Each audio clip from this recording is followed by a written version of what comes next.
ఓట్లేస్తే వాళ్ళు గెలుస్తారు, వాళ్ళే రాజకీయం చేస్తారు. ఏ పార్టీ అధికారంలోకి ఉంటే ఆ పార్టీలో పోయినరు, ఏ కంపెనీకి ఏం తెచ్చుకోవాలో అవి తెచ్చుకున్నారు. మేము రాగానే నలుగురిని తాగిపించి తినిపించి పంపించి ఏం చేసినావు రఘునందన్ అని అడిగితే రఘునందన్ ఉడత ఊపులకి ఏడ భయపడ్డాడు.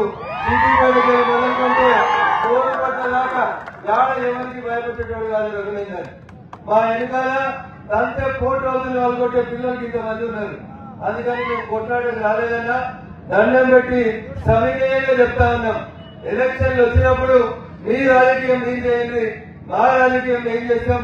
ఓటేసేటోళ్ళు ఎవరికి ఓటేస్తే వాళ్ళు గెలుస్తారు.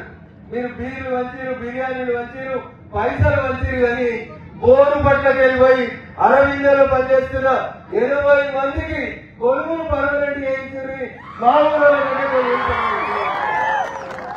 10 వాళ్ళ అధికారంలో ఉంటే మీరే పాలించారు. ఇవాళ వీళ్ళ అధికారంలోకి వస్తే మీరే పాలిస్తారు. నాకు తెలుసు కరెంటు తీసేస్తారని, నాకు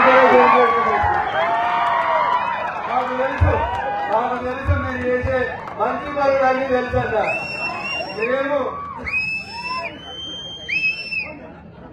ఏం కాస్తాం మేము మీరందరూ జై తెలంగాణ అననప్పుడు మేము జై తెలంగాణ అన్నోళ్ళం. దౌలతాబాద్ చౌరస్తా మీద తెలంగాణ తల్లి విగ్రహాన్ని ఆ రోజు మీ మండల సీనియర్ నాయకుడు పెద్దన్న చనిపోయాడు, ఆయనతో పాటు నిలబడి కట్టించింది ఎవరంటే రఘునందన్ రావు. మీరంతా అధికారం వచ్చినాక వచ్చి జై తెలంగాణ అని కంపెనీలకు పైసలు తెచ్చుకుంటే ఆ కంపెనీలల్లో ఊరి పెద్ద మనుషులే మా వాళ్లకు కొలువులు పర్మనెంట్ చేయకు, మాకు నెలకు ఇచ్చేది మాకు ఇయ్యని చెప్తున్నారు. కంపెనీ యాజమాన్యం నేను గేట్ కాచుకు వచ్చి నిలబడతా, ఒక్కనే వస్తా, పోలీసు వాళ్ళు గన్మెన్లు అవసరం లేదు. నేను చెప్పింది తప్పైతే ఏ రోజైనా అరవిందో గేట్ కాడికి వచ్చేందుకు రఘునందన్ రావు సిద్ధంగా ఉన్నాడు. 80 మందిలో 35 మందికి వద్దు ఇప్పుడు సర్పంచ్ ఎలక్షన్లు వస్తాయి, మేమే గెలుస్తాం, మేం గెలిచినాక మేం చెప్పిన వాళ్ళని పర్మనెంట్ చేయమని ఆపుతారు. ఎలక్షన్లు అయినా ఆపుదామా, ఇప్పుడు పర్మనెంట్ చేపిద్దామా? రాజకీయాలు వచ్చినప్పుడు నిలబడి ఉంది. ఎవరికి ప్రజలు ఓట్లేస్తే ఎవరిని ఆశీర్వదిస్తే వాళ్ళు సర్పంచ్ కండి, వార్డు మెంబర్ కండి, నాకేం అభ్యంతరం లేదు. నేను ఎవరితో గొడవ పడ్డానికి, ఎవరి పేరు తీసుకొని ఎవరితో కొట్లాడడానికి నిజంగా మేము కొట్లాడాలనుకుంటే ఇంతమంది పిల్లల్ని వేసుకొని మేము నిజంగా కవాతు చేస్తే బోరు పట్లలో ఒక్కరిని కూడా మా పిల్లలు కావచ్చు, మీ కోతులు లెక్కనే కనబడుతున్నాం కావచ్చు, కానీ ఈ కోతులే ఆ రోజు లంకను అంటూ పెట్టొచ్చినాయి. యారు గుంటుగారు ఒక్కొక్కరు. ఈ కోతులే ఆ రోజు సముద్రం దాటాలంటే వారధి కట్టిన ఇవే కోతులు. యాడుందిరా మీ బీజేపీ? 3వ ప్లేస్ వస్తుందో ఉన్నారు. యాడుంది ఇలా బీజేపీ? మెదక్ ఎంపీ వచ్చినాం. రేపు చెప్తాం, వచ్చే ఎన్నికలలో నిలబడి గీత గీసేపోతాం. నరసాపూర్ అసెంబ్లీ కూడా ఇదే జెండా ఎగురుతుంది. కేసులకు భయపెట్టాడు కాదు బీజేపీ వాళ్ళు. అరే చిట్కనేలంతున్నోళ్ళు గింతున్నోళ్ళు భయపట్టిస్తే బీజేపీ వాళ్ళు భయపడ్డారు. మా నాయకుడు మోడీని చూస్తే ప్రపంచమంతా సాష్టాంగంగా దండం పెడుతుంది. ఎవరిని చూసి భయపడ్డారు మేము? ఒక్క ముఖ్యమంత్రిని చూసి భయపెట్టేందుకు బీజేపీ వాళ్ళు ఉత్తుగా లేరు. మాకు 22 మంది ముఖ్యమంత్రులు ఉన్నారు ఈ దేశంలో. ఎంతమంది ఉన్నారు? 22 మంది ఉన్నారు. కాంగ్రెస్ కున్న దేశం మొత్తం 3 ఉన్నారు. ఎంతమంది? 3 ఉన్నారు. మనకున్నది ఎంతమంది? 22 మంది ఉన్నారు. అయినా మేము ఎవరిని ఒక మాట అన్న బాగున్నామని నమస్కారం పెడతాం. మీకు సంస్కారం ఉంటే తిరిగి నమస్కారం పెట్టుర్రి, లేకపోతే మీరు పెట్టకుండా మేము బాధపడం. కానీ మా కార్యకర్తల మీద, ఇక్కడ ఉన్నటువంటి యువకుల మీద ఫ్లెక్సీలు ఎందుకు ఫోటో వేసిండు, ఎల్లారెడ్డి పటేల మీ కొడుకు చెప్పు, రేపు కొలువు తీసేపిస్తా అని బెదిరిస్తున్నారు. మీ జేజమ్మలు దిగొచ్చిన ఫ్లెక్సీల ఫోటోలు వేసిన ఏ ఒక్కరిని కూడా మీరు ముట్టలేరు. కంపెనీలోకి వెళ్ళి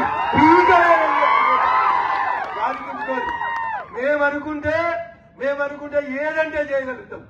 మేము దౌర్జన్యానికి దిగితే మమ్మల్ని ఆపుడు ఈ భూమి మీద ఉన్న ఏ శక్తితోటి కూడా కాదు. కానీ మేము రాముని వారసులం, రాముని భక్తులం. అవ్వ కనబడితే తల్లి బాగున్నావు అంటాం, మాకంటే వయసులో పెద్దోళ్ళు కనబడితే అన్న బాగున్నావు అంటాం, వయసులో చిన్నోళ్ళు కనబడితే తమ్మి బాగున్నావు అని మాట్లాడే సంస్కారం మాది. దాని అర్థం ఎవడన్నా మాకు చేత కాదు అనుకుంటే, రఘునందన్ ఏం చేస్తాడు అనుకుంటే, దుబ్బాకలు ఏం చేసి చూపెట్టిందో రేపు నరసాపూర్లో కూడా గదే చేసి చూపెడతా. కాబట్టి నాతో పంచాయతీ వద్దన్నా, మీరు నీళ్ల ట్యాంకులు సప్లై చేసుకోరి, కంపెనీకి వెళ్ళి పైసలు తెచ్చుకోరి, చెరువులలో కాలుష్యం పంపుకోండి, ఊరోళ్ళు వస్తే సర్పంచులు కాండి, నాకు అభ్యంతరం లేదు. కానీ దయచేసి ఫ్లెక్సీలలో ఫోటో వేయొద్దు, అత్రూరులో బీజేపీ జెండా ఎగురేయొద్దు. బరాబర్ ఎగిరేస్తాం, రోజు వస్తాం, వారానికి 4 సార్లు వస్తాం, కొట్లాడెగరం అంటే యాడికైనా వస్తాం, దాంట్లో మాకేం భయం లేదు. కానీ ఊరోళ్ళు ఆలోచించాలి, గ్రామ పెద్దలు. కంపెనీ వచ్చి ఎన్ని రోజులైంది, కంపెనీ వచ్చి కాలుష్యం ఎంత ఇచ్చింది, ఎవరెవరు కంపెనీ పేరు మీద బంగ్లాలు కట్టుకున్నారు, ఎవరెవరు లారీలు కంపెనీలకు పోతున్నాయి, ఎవరెవరు నీళ్లు అమ్ముతున్నారు, ఎవరెవరు చెరువుల బంగ్లా కడుతుంటే నోరు మూసుకున్నారో ఒక్కసారి మీరు ఆలోచించాలి.